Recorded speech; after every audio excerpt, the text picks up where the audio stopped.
4 days without baseball, 4 days without a video report. You were probably sitting here, probably restless last night, wondering, thinking to yourself, will Al be here with a video report for this Friday to kick off the second half of the season? Well, I surely did not want to disappoint you. So here we are, Friday, July 14th, 170 days left in this calendar year. And what are we celebrating today? Happy Bastille Day to all of you out there. Yes, happy Bastille Day. In college, I used to date this girl. She used to celebrate Bastille Day. Yes, Fairmount Park. Every single July 14th, she used to have a huge party, invite everybody down to Fairmount Park, had all these streamers, red, white, blue. People probably thought that everybody was celebrating 4th of July 10 days late. We'd missed the celebration. No, but it was Happy Bastille Day. And what is Bastille Day?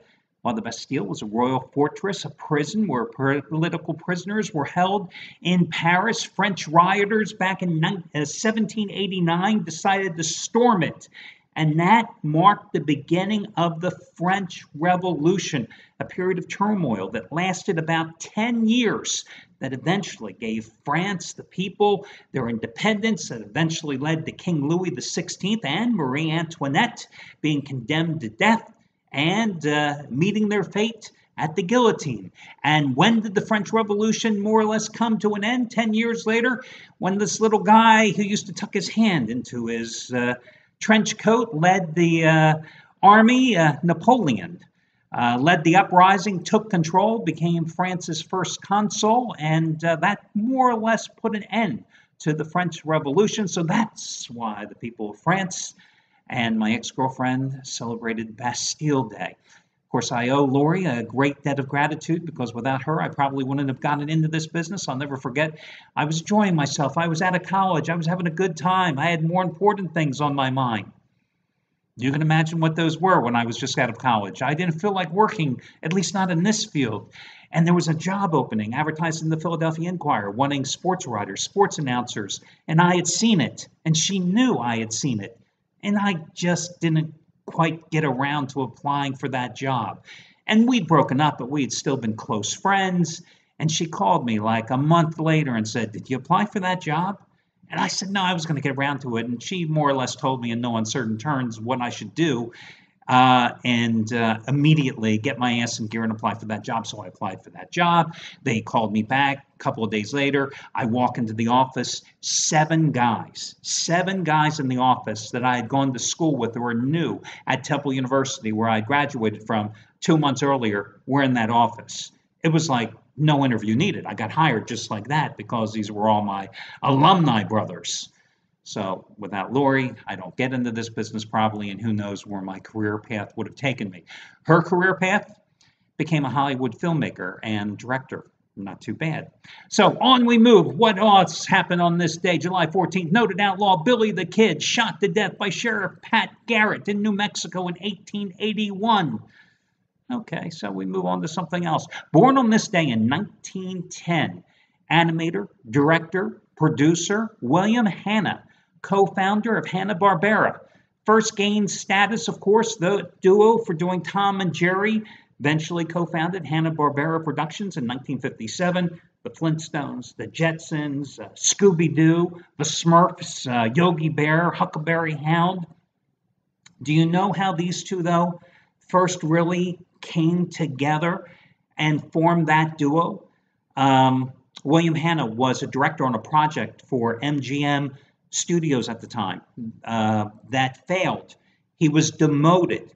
His desk was opposite Joseph Barbera. They realized they had some common goals, and that hooked them together. Also, in this little desk set area was one of the most noted animators of all time as well, Tex Avery. If you know anything about cartoons, you know what Tex Avery did as well. Can you imagine that little corner at MGM Production Studios, Hanna-Barbera and Tex Avery all together? Phenomenal. But yes, he got demoted, and that's how they hooked up together. So there you go. Just in case you're on Jeopardy, you cannot say that I did not prepare you for this day. Okay, let's get to your complimentary plays. I'm going to go with the Pittsburgh Pirates, minus the 115 at home today against. I get so choked up doing these video reports. And I'm not going to start it over again because I'll tell you what, the soda is over there and I'm over here, and there ain't nobody over there to get the soda to bring it over here. That's why on sets they have gophers. That's what gophers are. They go for something. Yes, but there are no gophers on this production set because we don't have the big bucks to spend on it at what, 4 in the morning, and my wife's asleep in the other room, and you think I'm going to wake up my wife and tell her, hey, honey, I need something over there? This will turn into quickly a bad video. It'll go R-rated and probably X-rated when she tells me where to go. And it won't be go for going in the soda. Okay, we're going to go with Pittsburgh minus the 115 here at home today with Jared Cole against Mike Leake. Pirates finished the first half of the season on a 5-1 roll, beating up the Cubs in 2 straight games over the weekend at Wrigley 4-2 and then 14-3, jumping on John Lester for 10 runs in the first inning before you could say, boo, that game was over. So the bats are booming for the Bucks. Bats are booming for the Bucks. 3 times quickly. Can you do that? I don't know. Okay, they're going to go with Jared Cole, 4-1 in his last 5 starts. Beat the Cardinals at St. Louis, 1 run, 5 hits allowed, and 6 innings work back on June 24th. Lost to them at Busch Stadium on April 13th, but acquitted himself nicely. 2 runs, 6 hits allowed, and 6 innings of work. Has a 2.27 earned run average and 12 lifetime starts against St. Louis. Now, Mike Leake has also pitched very well in his career against Pittsburgh, 30 career starts, a 3.33 earned run average, but he's coming off his worst start of the entire season. It came against Miami at home, and he allowed 8 runs and 10 hits, 3 of them homers, and just 3 2/3 innings. He has a win and a no decision and 2 starts against the Pirates in this one, but St. Louis has been such a poor play on the road this season, and the Cardinals, like the Pirates, both so inconsistent offensively. I just like the way the Pirates have been playing here, and hopefully that offense they showed at the end of the first half continues here after the midsummer snooze fest known as the All-Star Game. So I'm going to go with Pittsburgh in this contest. I'm also going to go with the Cleveland Indians. Right now, they are minus $1.35 as I talk to you at 4:20 here in the morning Eastern time. If this line goes up much more, and I'm talking 145, let's say, I would then jump on them as a run line dog instead. 135, right around there, maybe 140 is the most that I would lay with the Indians in this one. And I'll tell you what, I would cap it at 135. If this line stays at 135, which I think you have a good chance because the A's were playing decent ball at the end of the first half, and their pitcher tonight, Sonny Gray, has pitched better here of late, I would say cap it at 135, and if not, then go and take Cleveland on the run line and make them a slight underdog in this spot because Carlos Carrasco is pitching. The Indians have won 11 of his last 12 starts. He is 7-1 in his last 8, and all 7 of those wins have come by 2-run margins or more, so that makes him a perfect run line play. He's 3-0 in 5 career appearances against the A's. 4 of them have been starts. He has a 1.80 earned run average in them.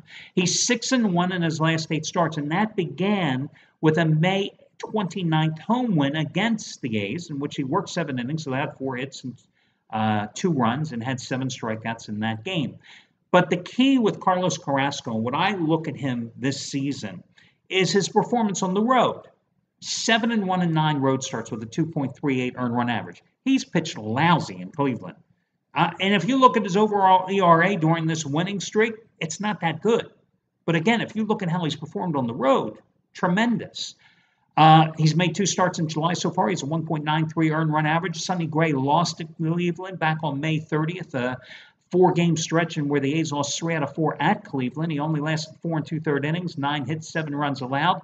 Indians 26-16 on the road. So again, at minus $1.35, I'm on the Indians on the money line. Anything over that, I'm taking the Indians on the run line. And that's how I will play that game. Pittsburgh, your other complimentary play. Happy Bastille Day. We'll talk again on Saturday when we do this one more time.